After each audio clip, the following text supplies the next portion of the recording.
Tonight on Reporting Scotland, the daughter of a Scottish aid worker beheaded by Islamic State militants speaks out after two of the group are captured in Syria.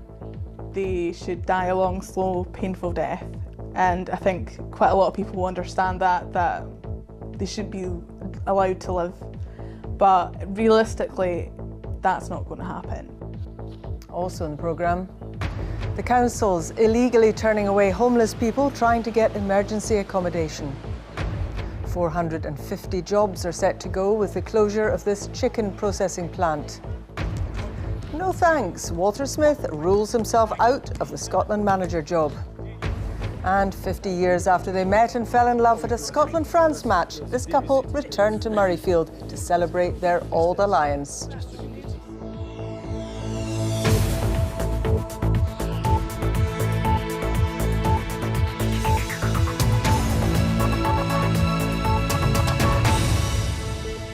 Good evening. The daughter of a Scottish aid worker who was beheaded by the Islamic State group in Syria has said she hopes his killers die painfully.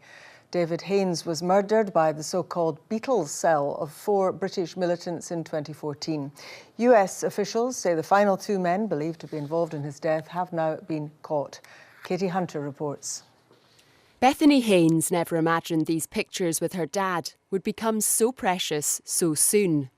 It's more than 3 years since David Haines was beheaded in Syria.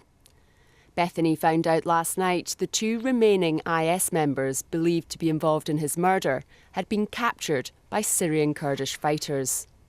At first I was just completely in shock. I didn't know what to feel, I didn't know what to think.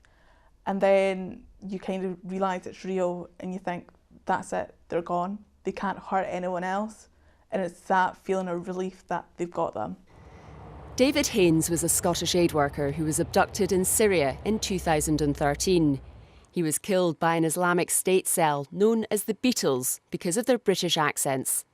Of the 4 men believed to be involved, Ain Davis is in jail in Turkey. The ringleader, Mohammed Emwazi, known as Jihadi John, was killed in a drone strike. The 2 remaining men, Alexander Kote and El Shafi Al-Sheikh, were captured last month. My personal opinion is that they should die a long, slow, painful death. And I think quite a lot of people will understand that they should be allowed to live. But realistically, that's not going to happen. And you have to come to terms with that. And then the best thing for them is to be locked up and throw away the key. They should never be allowed back in society because they will just recruit people and they will just do this again.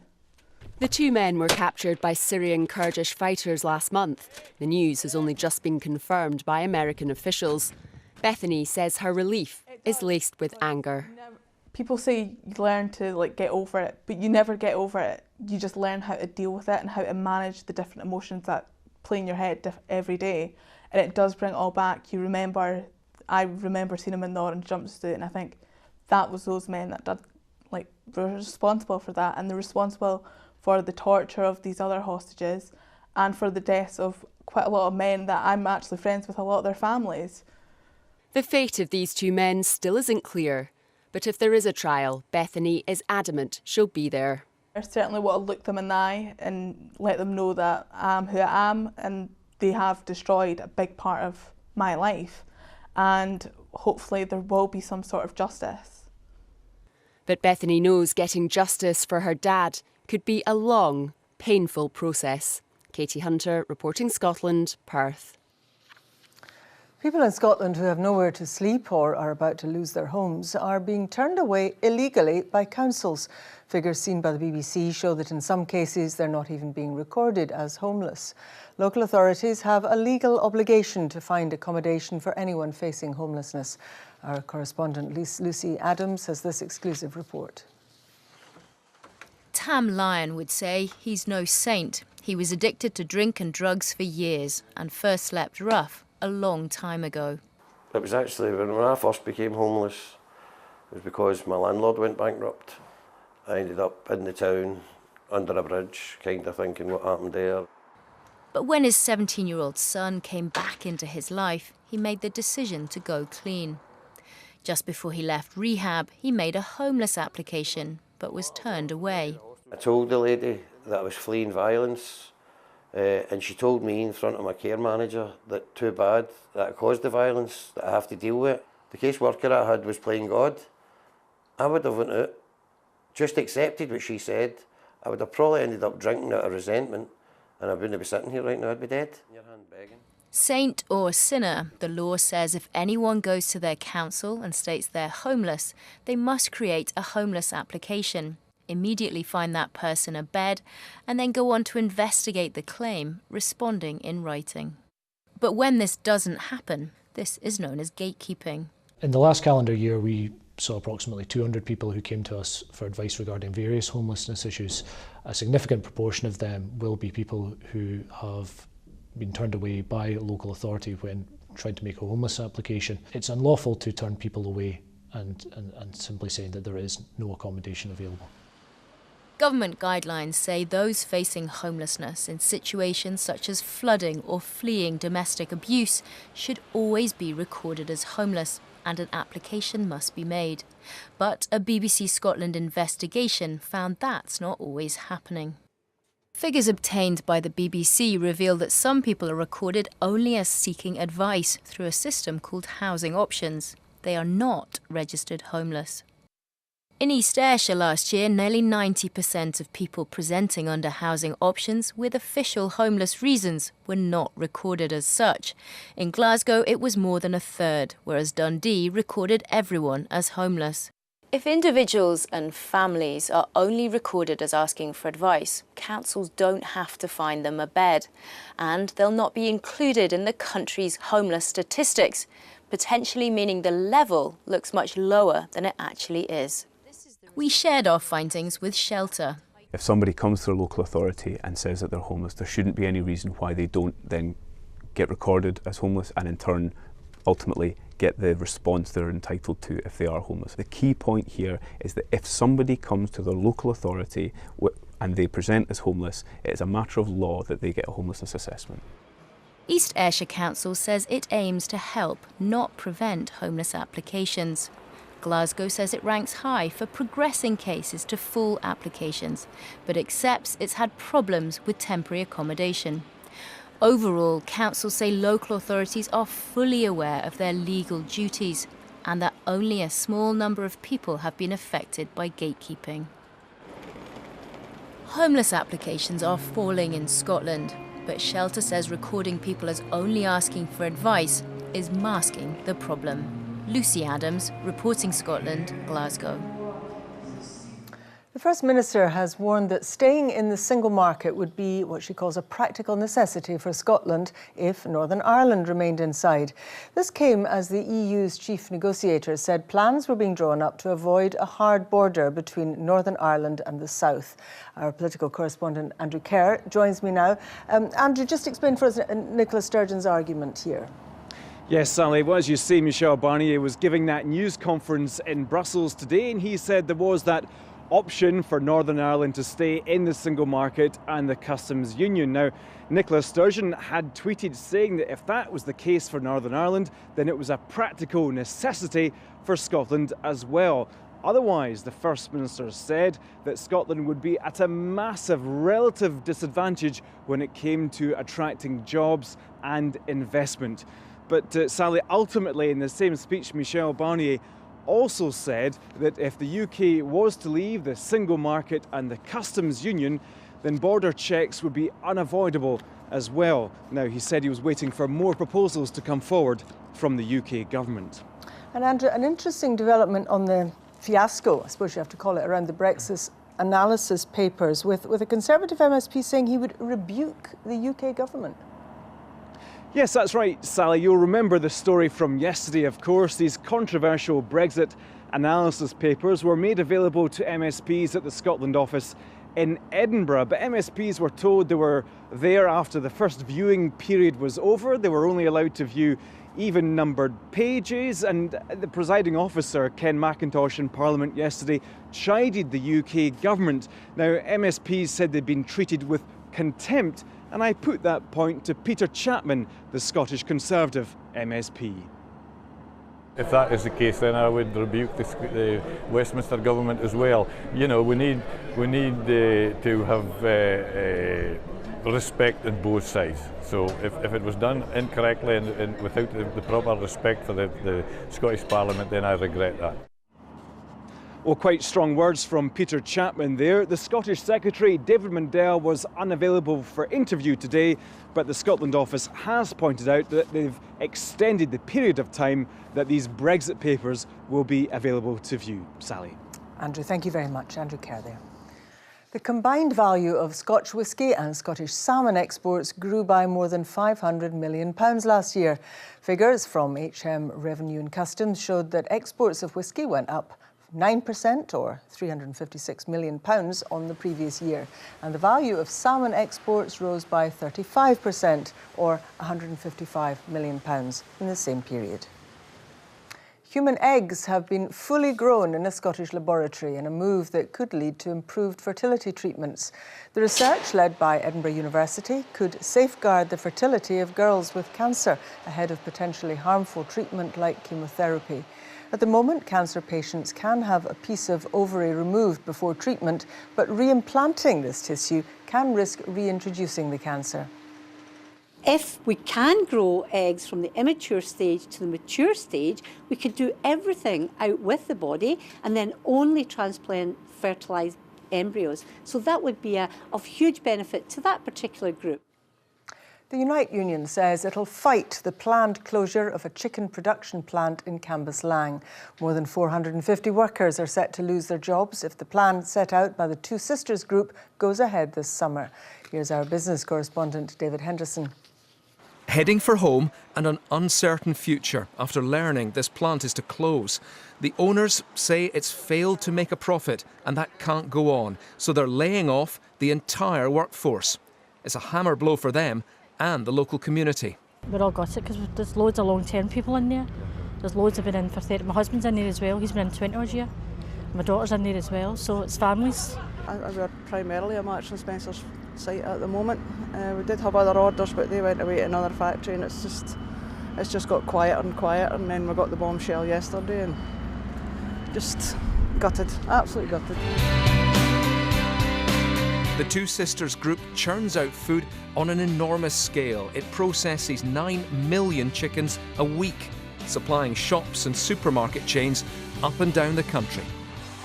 And this closure's a sign of a shake-up of this business empire. 250 new jobs are promised here at its processing plant in Cooperangus. Staff laid off in Cambuslang can apply for this work, but it's a 3-hour round trip, so out of reach for most. This plant has been here now for more than 55 years, and in that time it's been owned by 4 separate companies. Now, the current owners say that before they bought it, this place had chronic underinvestment. The end result, they say, is that it's still running at a major loss. There's a real sense of betrayal here. Workers here have, really put their back into it, bent over backwards to work for an employer, have tried all sorts of different shift patterns and changes at the employer's behest, and yet they're being asked to pay the price for the employer's failures. The unions pledged to fight the closure plan, but with this site losing money, that's bound to be difficult. David Henderson, reporting Scotland, Cambuslang. You're watching BBC Reporting Scotland. It's coming up to 17 minutes to 7. A reminder of tonight's top story. The daughter of a Scottish aid worker beheaded by Islamic State militants says she hopes his captured killers will be locked up and the keys thrown away. And as the Winter Olympics get underway here in Pyeongchang, I'll be looking at the Scots hoping to bring home medals for Team GB from South Korea. NHS Highlands say there'll be no planned operations for at least another week at Raigmore Hospital in Inverness. Yesterday, the Health Board said that cracks had been found in the walls of its operating theatres, although they insist there are no structural issues. Our reporter Ian McInnes has more. Raigmore Hospital is currently in the middle of a facelift, a £28 million upgrade of its critical care facilities. But the theatre complex has recently been affected by dust, and this week, cracks in the internal walls. We have been looking at this over the last couple of weeks, trying to work out what the problem has been. What I think we've identified is that this is multifactorial. There are a number of issues that relate to the fabric of the building. and measures now being put in place to contain the problem and allow us to get back to work. But this isn't just about the impact on people in Inverness. Patients from across the Highlands and Islands come to Rigmore for treatment, and some have now had their operations cancelled more than once. What I'd like to offer is reassurance that we are working closely with our colleagues around NHS Highland and also specifically with Grampian as well to identify any spare capacity that we can utilise and offer dates to people who've been disadvantaged through this current problem. This could mean, though, for example, a patient in the Western Isles being offered treatment as far away as Elgin. One local MSP has now taken up the issue with the First Minister, Nicola Sturgeon. I'm really concerned. This is the fourth time we've had cancelled operations. First of all, we had computers that were flooded out. Then, unfortunately, we had illness and bad weather. Then we've had dust, which we should have planned for, and now we've got cracks suspending operations in the theatres. Just not acceptable. We seem to be lurching from one crisis to another. The Scottish Government say they've received assurances from NHS Highland that patient safety will remain the priority. They also say they're working together to ensure that everybody waiting for treatment receives that as soon as possible. Ian McInnes, reporting Scotland in Inverness. Around £190,000 in cash was found in the home of an Aberdeenshire mechanic who was allegedly murdered. The High Court in Aberdeen heard that bundles of cash were found in biscuit and sweet tins throughout Brian McCandy's cottage near Rothynorman. 24-year-old Stephen Sidebottom denies murdering Mr McCandy and stealing money from him. The trial continues. Sprinkler systems could be fitted in 48 North Lanarkshire tower blocks. The council's proposed installing the potentially life-saving devices in 4,000 high-rise homes at a cost of around £10 million. Last year, a BBC Scotland investigation in the wake of the Grenfell Tower disaster revealed that 300 Scottish tower blocks did not have sprinklers. Council chief said sprinklers would minimise the risk of fire in homes. Walter Smith won't be taking the Scotland job for a second time. The former Rangers manager had talks with the SFA about succeeding Gordon Strachan, but has now ruled himself out. The 69-year-old is understood to have been frustrated at the process. So what now for football's governing body? Our senior football reporter, Chris McLaughlin, reports. From the outside, all looked normal at the National Stadium today. Even the former managers seemed happy. Although not all of them are. Walter Smith, over 10 years after quitting, was open to a comeback. He's now ruled himself out, frustrated by the process. The news coming on the day the man who knocked the job back signed a new deal with Northern Ireland. Ouch. Michael O'Neill, the SFA's #1 target, firmly staying put. Well, they're under scrutiny, that is for sure. I mean, everybody's looking at them. The fans are looking at them. The media are looking at them. They have to go and identify somebody now and get the job done. It's a priority now. OK, let's move on. The list of candidates is getting shorter, but there are other names to consider. If we're going to go down the road, you know, of a Walter Smith or somebody who's been there and done it before, then for me it's got to be Alec McLeish. I've worked under him both with Scotland and at club level. But you know, certainly Steve Clarke's name's been mentioned, Neil Lennon. I think if you're going to go something different, then you know I wouldn't be averse to one of those two either. It's been almost 4 months since the SFA decided not to renew the contract of Gordon Strachan. Since then, Michael O'Neill has turned the job down, the chief executive has resigned, and Walter Smith has gone from favourite to frustrated to no thanks. He may well not have been offered the job anyway, but perception is everything. Here at the SFA, they need a leader, a manager and a miracle to salvage a battered and bruised reputation. Chris McLaughlin, reporting Scotland, Hampden Park. The Winter Olympics in South Korea is officially underway. Several of the Scots involved over the next 2 weeks are among Team GB's biggest medal hopes in skiing, speed skating and curling. The opening ceremony has taken place in freezing conditions in the host city of Pyeongchang, from where Alistair Lamont reports. After the to-do list is done, the final dress rehearsals and one more practice run, now the games are really upon us and Scotland has much to look forward to. 1 minute you feel like you're just doing what you do every day, training, you know, and I think when I'm on the ice I feel like that. just training, doing what I normally do. And then the next minute, you're excited because you're starting the Olympics in a few days, you know, and you just want to get out there and race, and especially with how things are going, you know, how well I'm skating and stuff. Yeah, I just want to get out there and race.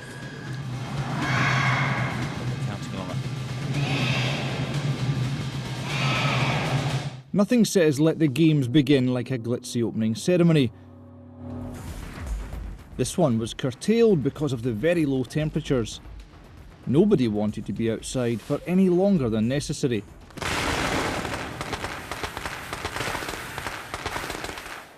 Fortunately for the Scots medal contenders within Team GB, the weather doesn't really matter. Livingston's Elise Christie is in the ice arena and she's in contention for 3 short track speed skating medals. Eve Muirhead won curling bronze with her rink in Sochi 4 years ago. She's looking to equal that or even better. And Kyle Smith leads the men's curlers. Can they emulate or better the silver won by Team GB in 2014? And the one Scots medal hope who is exposed to the elements is Andrew Musgrave in the cross-country skiing. If the Scots can meet expectations, Team GB will be well on the way to their medal target. The investment's gone up and the medal target's gone up with that, and that's why, yes, it's getting harder and harder across, you know, all sports to keep pushing the limits, but I think our athletes are doing that, and they're incredibly ambitious. They're really driving those results themselves. So this is the exciting time for us. It's kind of over to the athletes now, and this is their time to perform. That begins tomorrow. And we welcome Great Britain. Alistair Lamont reporting Scotland, Pyeongchang in South Korea. There'll be no love lost on Sunday when Scotland take on France at Murrayfield.